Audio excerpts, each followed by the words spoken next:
Au Vietnam, Ho Chi Minh Ville accueille un salon du livre francophone. La levée des restrictions sanitaires a permis aux organisateurs de réunir des auteurs, des traducteurs, des libraires, qu'ils soient vietnamiens, français ou internationaux.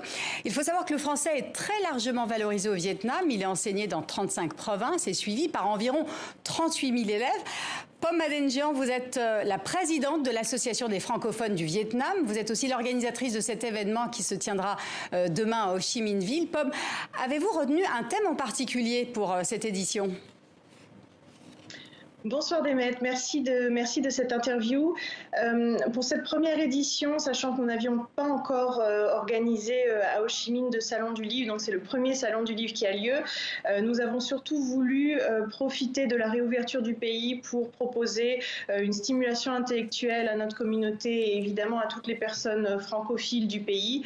Donc le thème aujourd'hui, c'était surtout de réunir un maximum d'auteurs qui soient disponibles. C'était plutôt le thème de la rencontre. Alors, que vont découvrir les visiteurs demain ? Demain, les visiteurs vont découvrir une vingtaine d'auteurs qui seront répartis sur plusieurs espaces. Certains seront là pour dédicacer leurs livres, d'autres seront là pour proposer des ateliers d'écriture, ateliers de bande dessinée, ateliers de dessin. D'autres seront là pour proposer des tables rondes, des conférences. Tout cela s'échelonnera toute la journée de 9h à 18h et se terminera en fin de journée à 16h30 par une conférence sur le rôle du vécu dans la création littéraire qui sera notamment, à laquelle participera notamment l'ambassadeur de France. Alors ce qui est remarquable, c'est aussi la place que vous réservez aux traducteurs. C'est un métier de l'ombre qui est pourtant capital. Qu'est-ce qui a guidé votre choix ?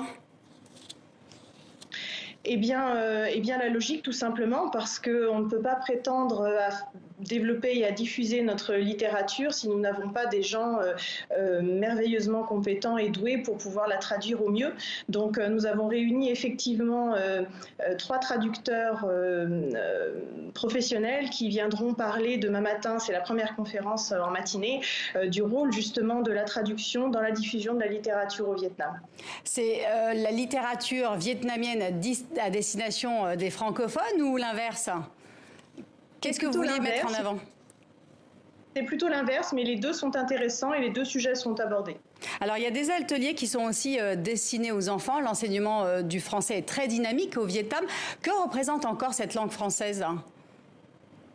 Alors écoutez, comme vous le savez, la France a été présente pendant presque 100 ans au Vietnam. Aujourd'hui, on estime à peu près 600 000 locuteurs francophones dans le pays. Donc, après les chiffres, vous savez, c'est toujours compliqué. C'est vrai que ce n'est pas une langue que vous entendez toute la journée dans la rue. Maintenant, il y a encore quand même beaucoup de gens qui le parlent. Alors, plutôt des personnes de l'ancienne génération, mais il y a un renouveau récemment, et notamment grâce au travail fait par l'Alliance française ici qui s'appelle l'IDECAF, qui permet à tous ces apprenants de trouver un lieu où apprendre la langue française. Merci beaucoup. Merci beaucoup, Pom Madenjian, et on vous souhaite un excellent salon du livre francophone à Ho Chi Minh Ville. Merci.